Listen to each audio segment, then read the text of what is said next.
Fabrice, merci encore une fois d'être avec moi, être avec nous. Ça fait vraiment plaisir. Merci de m'accueillir. Oui, nous sommes en pleine saison de vivre avec intention pour le podcast et pour le mois de février, une attention particulière pour célébrer l'histoire des Noirs. Et la façon dont j'ai choisi de célébrer, c'est en abordant des conversations inconfortables afin de commencer à être de plus en plus confortable d'en parler.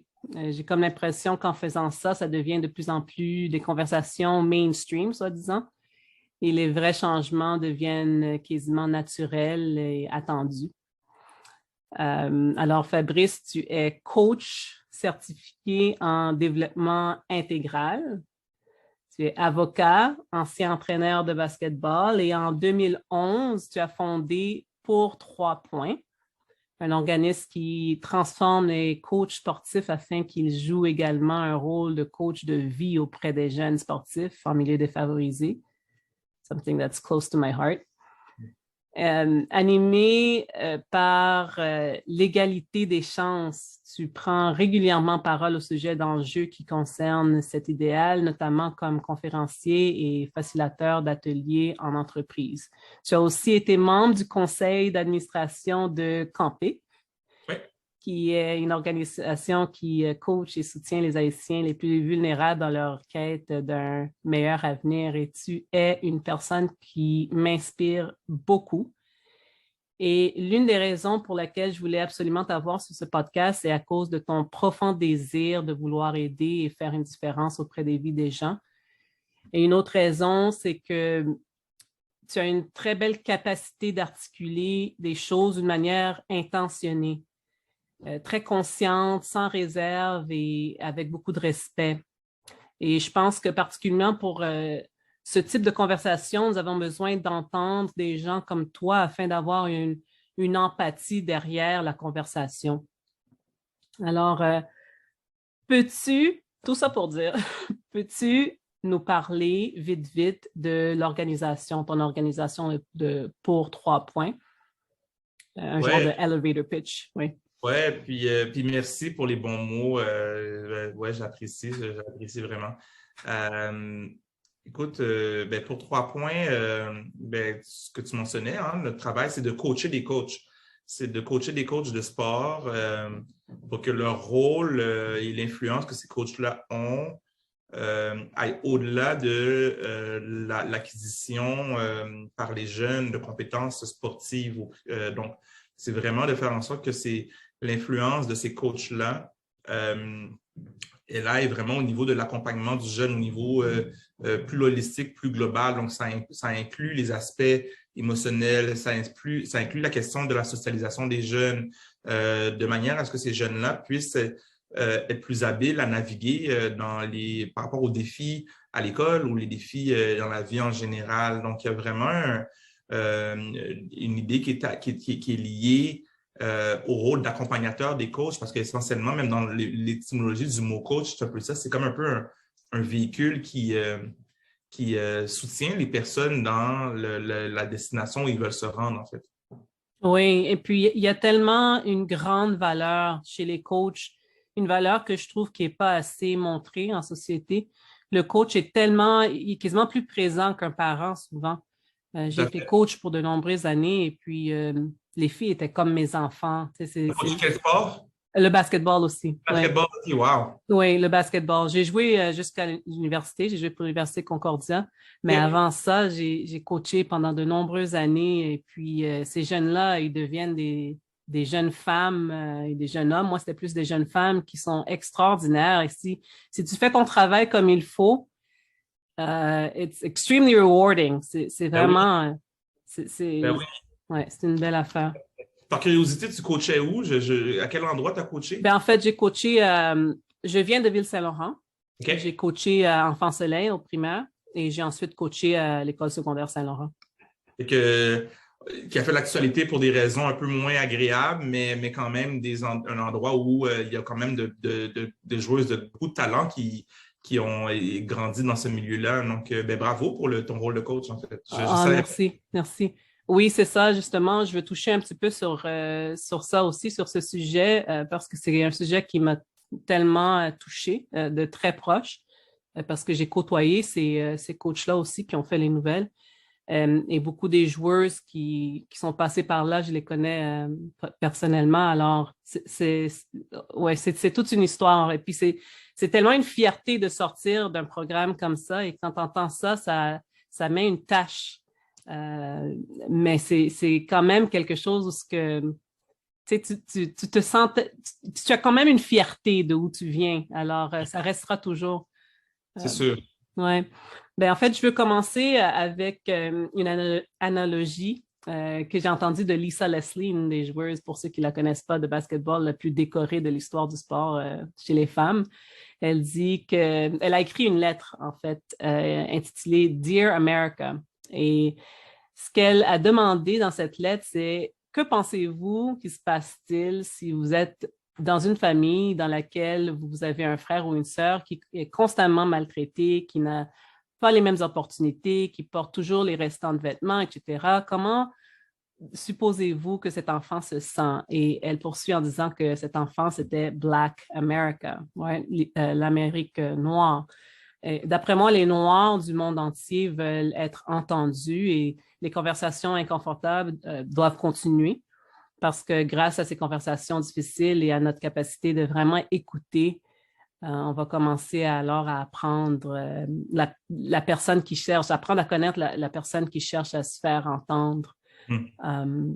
Alors, en ce qui concerne l'injustice raciale et en particulier vers les Noirs, comment dirais-tu que nous pouvons commencer des conversations qui peuvent de nature être inconfortables afin de susciter des changements importants au niveau de la structure des institutions? Et puis, comme on disait, les conversations peuvent être très inconfortables à cause de, je pense en particulier, les accusations d'agression sexuelle qui ont eu lieu au début du mois.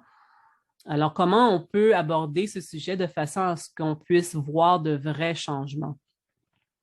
Oui, ben, c'est de plusieurs bons aspects vraiment importants. L'analogie que tu as fait avec les propos de Lisa Leslie, je trouve que c'est un bon point de départ pour en parler. Donc, je dirais aussi que c'est important aussi de ne pas penser que ce qui se dit par rapport au sud de la frontière, ben, s'applique en aucun cas à ce qui se passe au Québec ou encore au Canada. C'est sûr et certain que naturellement, deux pays différents vont vont vivre le phénomène du racisme différemment, mais le racisme, c'est pas quelque chose qui appartient uniquement au sud de la frontière. Donc, il y a eu de l'esclavage au Canada. Le colonialisme est un phénomène qui est aussi présent. Il y a aussi, en fait, une disproportion de communautés noires et autochtones au sein de la police. Il y a un ensemble de recherches qui parlent de comment, en fait, les communautés noires et d'autres communautés sont désavantagées à plusieurs niveaux, que ce soit au plan économique, judiciaire, culturel, et j'en passe. Donc, je contextualise ça pour pas que les gens disent « Ah, non, non, non, cette lettre-là, c'est uniquement aux États-Unis. » Au contraire. Et ce que j'aime aussi dans l'image qui est donnée, c'est que pour avoir la conversation, je pense que c'est un bon point de départ de voir comme étant, en fait, nous sommes une famille. Hein. La famille, on peut la prendre à une échelle, les parents avec des enfants, mais la planète, en fait, l'humanité, c'est une grande famille, puis les êtres vivants, plus largement, c'est une grande famille. Puis c'est vrai, moi, j'aime l'analogie, j'ai déjà pensé à cette question-là. Et si il y a trois enfants dans une famille, puis il y a un enfant qui mange moins, on ne va pas se dire non, non, non, OK, on dira rien au sujet du troisième enfant qui mange moins, et puis il ne faut pas en parler. Non, non, comme, tout le monde serait comme non, non, il faut vraiment, vraiment en parler, ce serait inacceptable.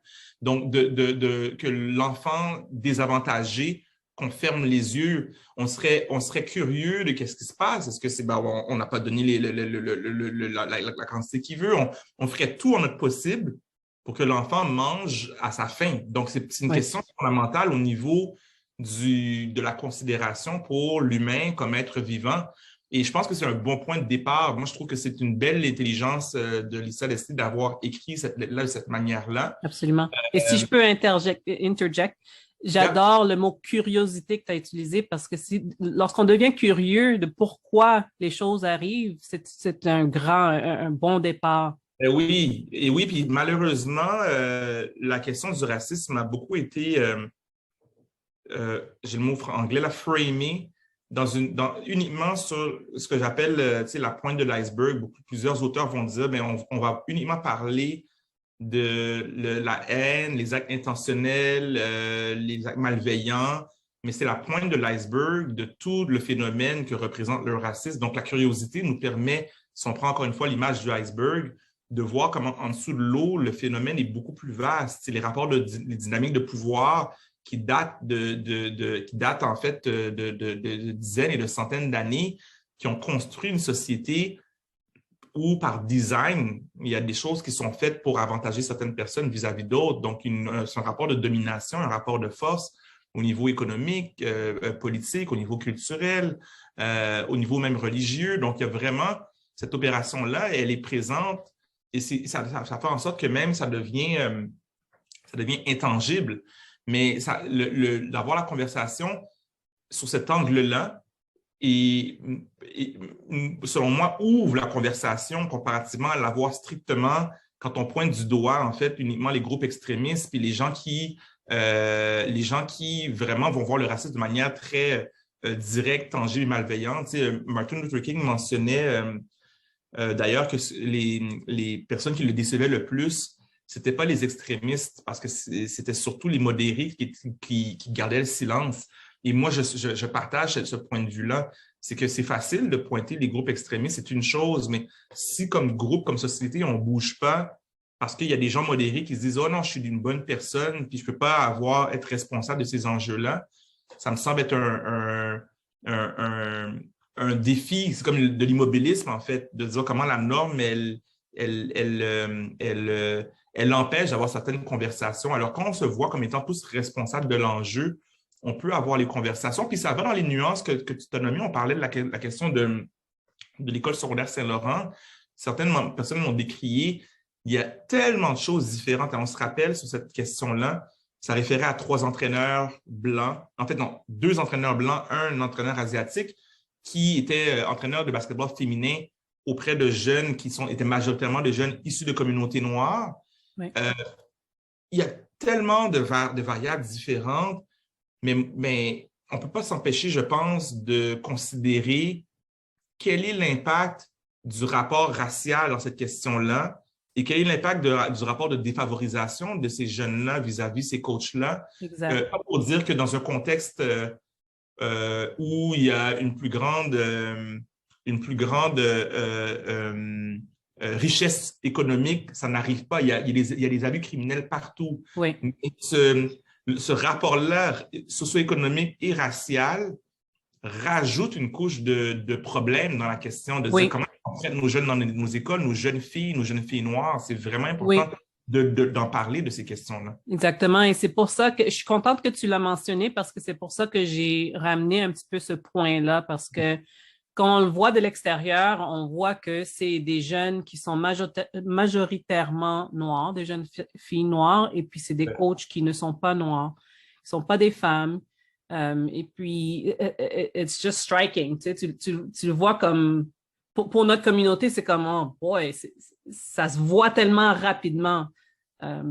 Alors oui, je suis contente que tu as fait les liens. Là. Il y a des agresseurs au sein des communautés noires. Donc, c'est ça que ça devient quand même très complexe, mais c'est de voir ces nuances-là. Il y a des agresseurs au sein des communautés noires. On n'est pas en train de dire que ces gens-là ont commis quelque chose parce qu'ils sont blancs ou… Non, pas du tout.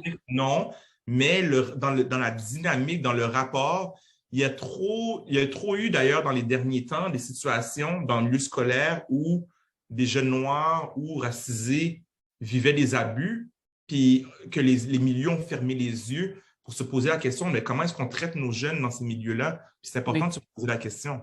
Oui, et puis ça mène à des conversations qui peuvent aller très loin parce que pourquoi est-ce que cet endroit est un milieu défavorisé? Pourquoi est-ce que majoritairement, ce sont des Noirs qui habitent dans un milieu défavorisé? Alors, en tout cas, ça mène à beaucoup de conversations qui peuvent aller beaucoup plus long que le temps qu'on a accordé, là. Mais en tout cas, je vais passer à la prochaine question. Oui. Je crois qu'il y a une ignorance, et c'est un peu lié aussi, tout va être un peu lié aux autres questions, mais je crois qu'il y a une ignorance à cause d'un mélange d'un manque d'exposition pour certaines personnes, de vraiment apprendre à connaître les gens et un manque d'empathie, alors être capable de se mettre dans la peau des gens. Et je dis pas une ignorance de façon négative. C'est vraiment une ignorance comme si quelqu'un ne connaît pas les maths, on va pas dire que like, you know, c'est vraiment juste une ignorance parce que la personne ne sait pas. Oui, tout à fait, tout à fait. Alors, d'après ton expérience, dirais-tu qu'il existe une volonté d'apprendre en ce qui concerne les cultures des autres? Et sinon, existe-t-il un moyen d'intéresser véritablement les gens? Ouais, ben, tu sais, il y a différentes choses là-dedans, en fait. Euh, je pense que, le, on en arrive, de manière générale, on en arrive à voir que les gens sont relativement ouverts à ce qui est différent d'eux quand ça procure un plaisir ou un avantage. Donc, les gens n'ont pas de problème à manger une nourriture qui vient d'un autre pays. Même si on prend le contexte montréalais, c'est une des villes dans le monde où on peut retrouver de la nourriture de partout dans le monde, puis on va être content de manger de la nourriture. On va être également très content d'écouter des musiques de partout dans le monde, puis on va les apprécier, on va les embrace comme étant quelque chose qu'on trouve important dans nos vies. On ne voudrait pas avoir de manger uniquement des Oui. patates et des carottes. Là. Non, non, non, les gens comprennent l'importance de cette diversité-là. Puis, on peut parler également, quand on parle spécifiquement de la sphère musicale, si on prend par exemple les communautés noires, quelle musique n'a pas été, influencée par le Black culture, que ce soit aux États-Unis ou ailleurs. Donc, il y a toujours en fait des choses qu'on ne se rend même pas compte. Aujourd'hui, sur les réseaux sociaux, il y a plusieurs groupes qui ont parlé de comment en fait TikTok vit de tous les trends qui proviennent de chorégraphes, de danseurs, de chanteurs noirs. Et ça devient des trends que les gens réutilisent, deviennent virales. Et donc, Appropriation. Ben oui, et l'ouverture à l'autre, elle est partout par rapport à ces contextes-là. Là où je pense qu'il y a peut-être une forme d'hésitation, une forme de fermeture, c'est que cette même ouverture-là, elle est moins présente quand vient le temps de parler des problèmes de ceux qui font cette musique-là, qui font cette nourriture-là, qui produisent ce genre de choses-là. Souvent, il y a des gens qui disent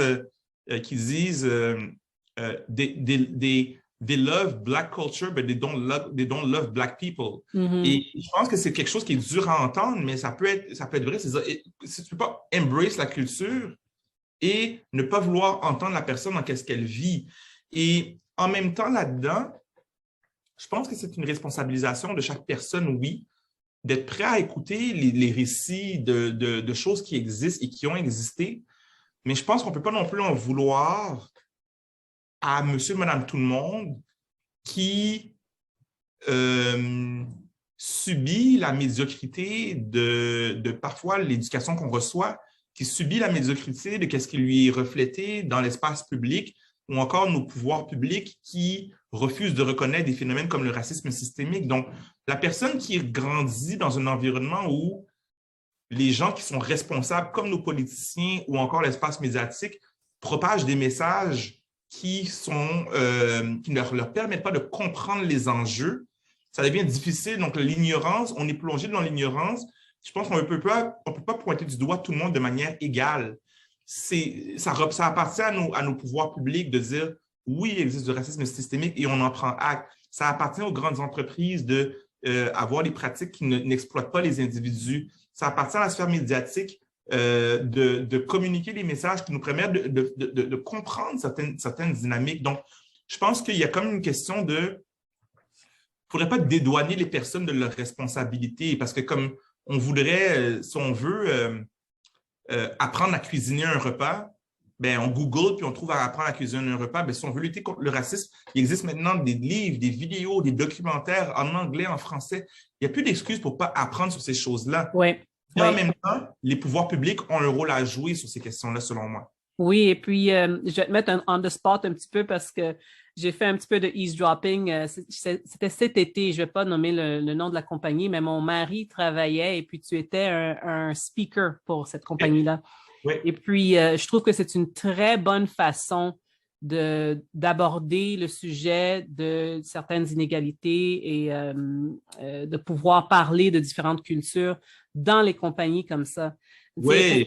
Pour pouvoir, shed a light, pour pouvoir faire voir les différentes façons de penser, les différentes façons que certaines personnes vont aller en entrevue, puis, they'll sweat a bit more, ils vont commencer, parce qu'ils ont la peau noire, et puis juste de faire en sorte que les gens sont conscients de ça.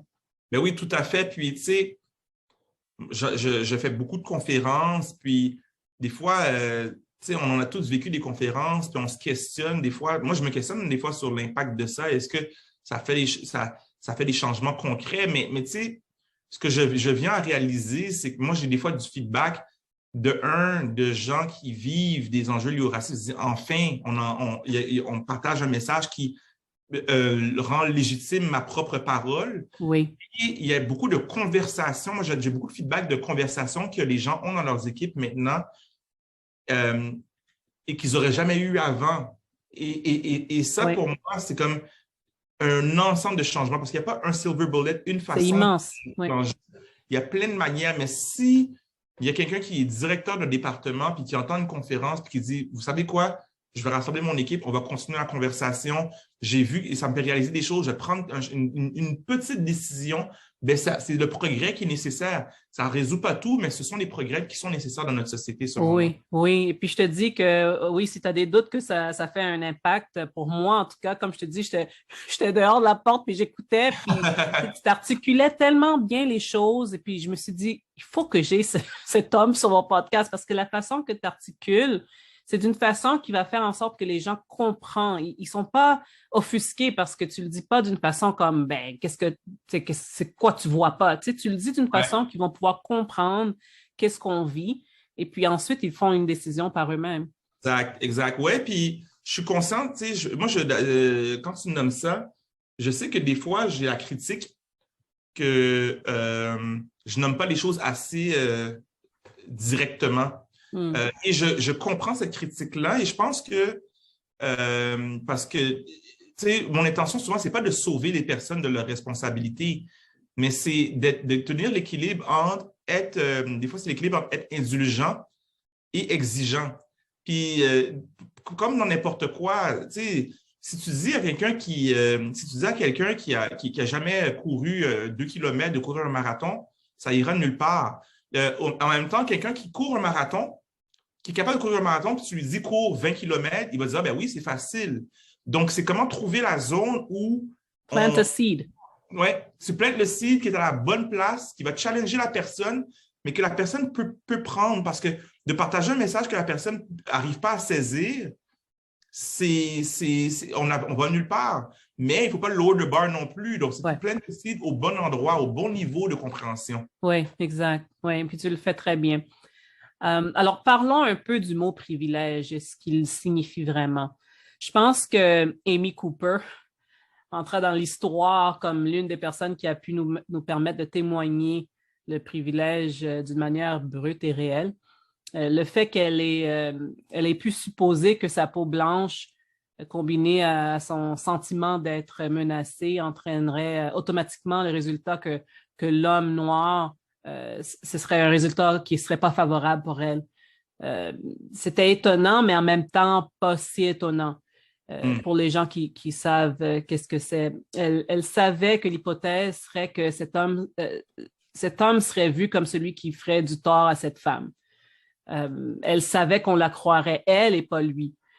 Cette situation était tellement révélatrice de ce qui se passe au jour le jour qu'elle ait eu la conscience de le faire avec tant d'aise c'était pas mal effrayant. C'est surtout Ah pour oui, tout à fait. une Puis ce qui- mère qui a un enfant, là, 2 enfants maintenant, hommes noirs, c'est pas mal effrayant. oui, tout à fait. Puis ça, pour ceux et celles qui ne l'ont pas vu, cette femme-là, c'est une femme qui marchait à Central Park à New York avec son chien. Puis il y avait un homme noir qui faisait juste, je pense qu'il faisait juste ben, il regardait les oiseaux, il se faisait juste se promener. Je se promener, Puis, oui, son chien n'était pas en laissé. Puis le gars a exact. juste dit, ben, comme, mets ton chien en laisse. Puis c'est incroyable, qu'est-ce qu'elle a dit. C'est que, en fait, ce qu'elle nommait, c'était, ben, je vais appeler la police et la police va me croire, comme tu le dis, il va me Ouais. croire que je me fais attaquer, je vais faker que je suis en train de me faire attaquer et la police va me croire. Donc, c'est tous les layers de dire que, premièrement, elle ne se responsabilise pas par rapport à quelque chose de très simple. Deuxièmement, elle mentionne que elle sait There's que a c'est black man. Yeah, there's a exactement. black man Elle bothering est me. assez consciente de comment Ouais, les hommes noirs sont vus ouais. pour se dire, ben, les policiers vont la protéger. Et en plus, le privilège va jusqu'à dire qu'elle sait à quel point ça représente un threat, une menace pour l'homme noir qui entend Oui, ça. Et ce qu'il faut savoir aussi, je vais revenir à la question du privilège, mais ce qu'il faut savoir dans cette histoire-là, c'est que dans la séquence qui a mené au décès de George Floyd, cette vidéo-là, moi, je crois, a fait partie de la séquence qui a mené à toute la révolte parce que il n'y a pas eu uniquement l'histoire de George Floyd. Il y avait la pandémie qui faisait en sorte qu'on n'avait pas beaucoup d'activités de entertainment, mais il y avait aussi le fait qu'il y a eu, dans les mêmes séquences, il y a eu, premièrement, le fait qu'on voyait les personnes noires mourir de manière disproportionnée. Deuxièmement, il y a eu la pandémie qui aurait été le point zéro, mais les Noirs meurent de manière disproportionnée, on en parle, et ça, c'était une inquiétude. La deuxième des choses, il y a eu des décès comme celui de Ahmaud Arbery, il y a eu le jogger qui a été tué par des civils, donc des milices civiles. Il y a eu c'est Breonna Taylor. Brianna, yeah. Taylor, je pense. Mm-hmm. Brianna Taylor. C'est Taylor, mais Il me semble que c'est Taylor. Mm-hmm. ouais, puis si c'est pas Breonna Taylor, c'est Brianna, ça, je me souviens très bien de son nom, qui a été tué dans les dernières semaines. Il y a eu la vidéo, cette vidéo-là qui n'est pas un décès, mais on a vu la vidéo de cette femme-là, Amy Cooper, et là est arrivé le décès de George Floyd. Donc, il y a eu une accumulation de comment on voyait le phénomène du racisme qui a culminé au décès de George Floyd et qui a fait une révolte qu'on connaît aujourd'hui.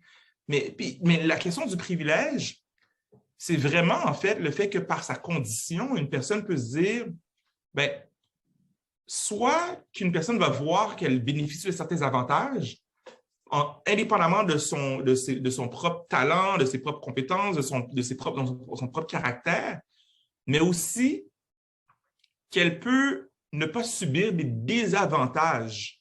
Parce que dans un contexte comme celui-là, on peut supposer que si l'homme noir n'était pas un homme noir, Amy Cooper n'aurait pas eu le même comportement. Non. Et on peut présupposer que de par la condition d'un homme noir, ben, you're at fault un peu plus souvent vis-à-vis dans une situation comme celle-là. Et donc, cette situation-là ne serait pas arrivée si ça avait été un homme blanc. Elle n'aurait pas fait ça si ça avait été un homme blanc. Au téléphone, elle disait There's an African American. Elle a pris le temps d'être politically correct. Ouais. There's an African American man bothering me. Elle l'a bien dit de façon à ce qu'elle savait que si elle disait ça, il serait venu rapidement. Exactement. Donc, cette question, puis souvent, des fois, on pense à la question du privilège par rapport à. On n'est pas en train de dire qu'il y a des personnes qui sont mauvaises par rapport au privilège. Non. C'est que par design, il y a des choses il y a des désavantages qui ne sont pas présents pour la vie d'une personne. Aussi simple, moi, je l'ai réalisé il y a quelques années, j'en parle une fois de temps en temps, mais je n'ai jamais porté de plaster brun. Donc, je n'ai jamais eu l'occasion dans ma vie, quand je me suis blessé, de porter un plaster de couleur de ma peau. De ta peau, oui. Jamais. Et c'est drôle parce que c'était dans une conférence que je donnais, que c'est une jeune fille blanche qui m'a dit, elle avait d'abord 13, 14, 15 ans. Elle dit, mais vous, comment vous vous sentez par rapport au fait que vous n'avez jamais eu de band-aid ou de pansement de votre couleur? Wow, qu'elle ait pensé à ça. God! Ben ouais, puis on voit comment c'est super subtil parce que moi, je m'en étais jamais rendu compte. Et c'est une jeune parce qu'on parlait d'enjeux liés au racisme, puis je parlais de ma condition d'homme noir. Là, je fais, oh my God, j'ai réalisé ça. Ben ouais. Et puis, parce que pour elle, elle vit dans une génération où ce que les emojis, tu peux choisir la couleur de peau. On vit dans une génération, exact, et on vit dans une génération où ces questions-là sont plus présentes. Et dans la conversation, parce que si on donne l'histoire complète, je parlais du fait que j'avais lu un article qui disait que les automobiles sans conducteur, donc les automobiles driverless car, ont plus de chances de frapper les personnes à la peau foncée parce que le design, le radar fait en sorte qu'il a un impact, il reconnaît moins les peaux foncées. Et il faisait le lien dans l'article. Il faisait le lien dans l'article avec les séchoirs à main dans les espaces publics. OK. Et moi, quand j'ai lu ça, j'ai réalisé en lisant l'article que, et je ne sais pas si ça t'est arrivé, mais moi, j'ai toujours pensé que les séchoirs à main… Ça fonctionne mal. Fonctionnent mal. Ben non. C'est parce que notre peau est plus…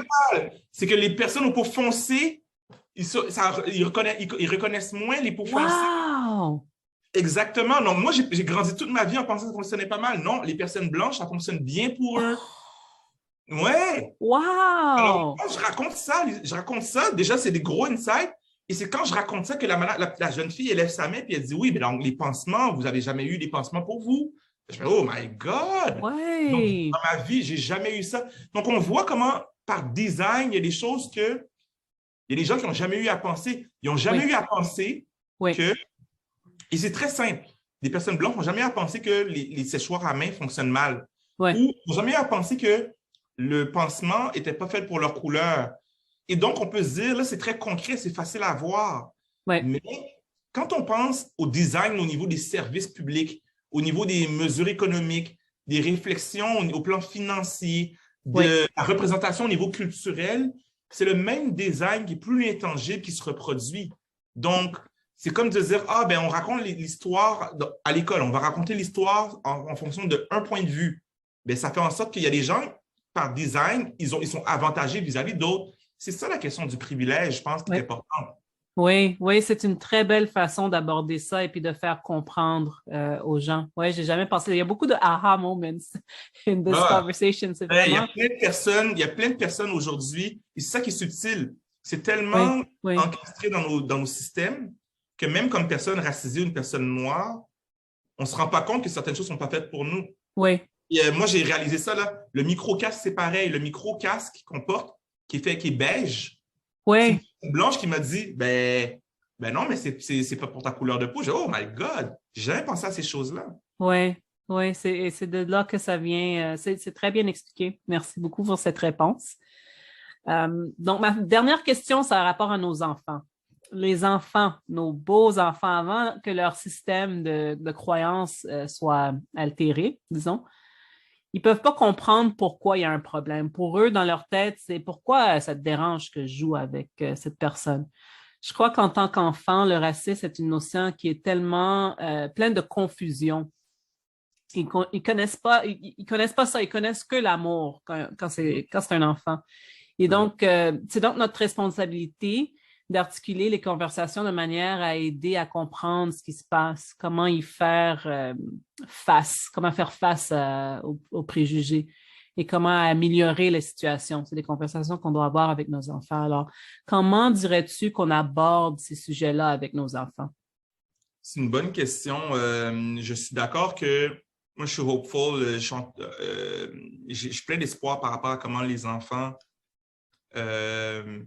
vont vivre différemment. Et donc, une forme de progrès vis-à-vis des générations. Il ne faudrait pas ignorer que les enfants vivent dans la même société que nous et donc, ils voient les mêmes messages et il y a des enfants qui vont vivre des situations liées au racisme. Je dirais que la première des choses, au-delà des questions liées au racisme, l'ouverture à l'autre au niveau émotionnel puis au niveau de comprendre que l'autre n'est pas la même personne que nous, c'est un apprentissage qui est important pour l'enfant parce que le racisme est en partie lié au fait que on accepte le fait qu'on est centré sur nous-mêmes et moins sur l'autre. Donc, de soutenir la santé émotionnelle des enfants, l'intelligence émotionnelle des enfants, et de manière très large, c'est une manière de s'ouvrir à une plus grande diversité parce que c'est un rapport, justement, d'honorer le rapport amoureux, pas au sens intime, mais au sens humain, tout simplement. Oui. C'est vraiment un skill. Donc, c'est une action, c'est quelque chose qui nécessite de soutenir les enfants, justement, au plan socio-émotionnel, au plan affectif. Ça, c'est une des premières choses que je nommerais, plutôt que simplement de leur bourrer le crâne avec des connaissances. C'est pas que ça, l'éducation. L'autre chose, il y a plusieurs, puis je n'ai pas la prétention d'avoir toutes les réponses, parce que je ne fais pas au niveau des enfants, à part d'être mon oncle de plusieurs neveux nièces, mais il existe plusieurs ouvrages maintenant qui parlent d'enjeux liés au racisme, qui parlent de diversité, qui parlent d'inclusion. Moi, en fait, quand j'adore aller à la librairie Racine ou encore à John & Quarterly dans le Myland, qui sont quelques librairies parmi tant d'autres, qui ont des livres qui expliquent justement comment vivent les personnes noires, les personnes autochtones. Des fois, ça peut être par rapport à d'autres enjeux aussi. Quelles sont les souffrances et la tristesse que les enfants, les filles vont vivre par rapport aux garçons? Donc, ce genre de livres-là, il y en a de plus en plus. Et moi, je pense que les parents qui se disent, OK, comment est-ce qu'on fait pour aborder la conversation? Souvent, la réponse se retrouve simplement dans certains de ces livres-là. Et sur le web aussi, il existe en fait des références très intéressantes. J'ai une amie qui s'appelle Julie Savaria, qui a créé Jedi Kids. Et Jedi Kids, ça tient pour Justice, Equity, Diversity, Inclusion, donc des enfants Jedi. Donc, c'est vraiment par des cartoons, les personnages, que les enfants en viennent à comprendre la diversité. Donc, ça m'apparaît être un bon levier d'avoir des conversations très simples et de se référer à dire il existe maintenant des outils pour en parler de ces choses-là. Ah, wow, ouais, j'aurais aimé ça à la voir, elle aussi. Jedi Kids. Jedi Kids, oui. Oui, je vais mettre ça dans les comments aussi, le show notes, parce que c'est vraiment un bel outil, je sens. Là, je vais aller prendre ça pour mes enfants. C'était tellement un grand plaisir de t'avoir, Fabrice. Cette conversation était très enrichissante. Et puis, je pense que ça va être of service. Je m'excuse pour mes anglicismes. Souvent, je perds les mots en français. Mais c'est des conversations qu'on a besoin d'avoir plus souvent. Et puis, les gens comme toi, comme je disais, apportent ça d'une manière qui est tellement intentionnée et qui amène l'empathie. Et, en tout cas, j'adore ton style. Merci beaucoup pour ton temps. Ah, ben, ça fait vraiment plaisir. Puis, tant mieux si ça peut être utile. Oui, merci. Mm-hmm.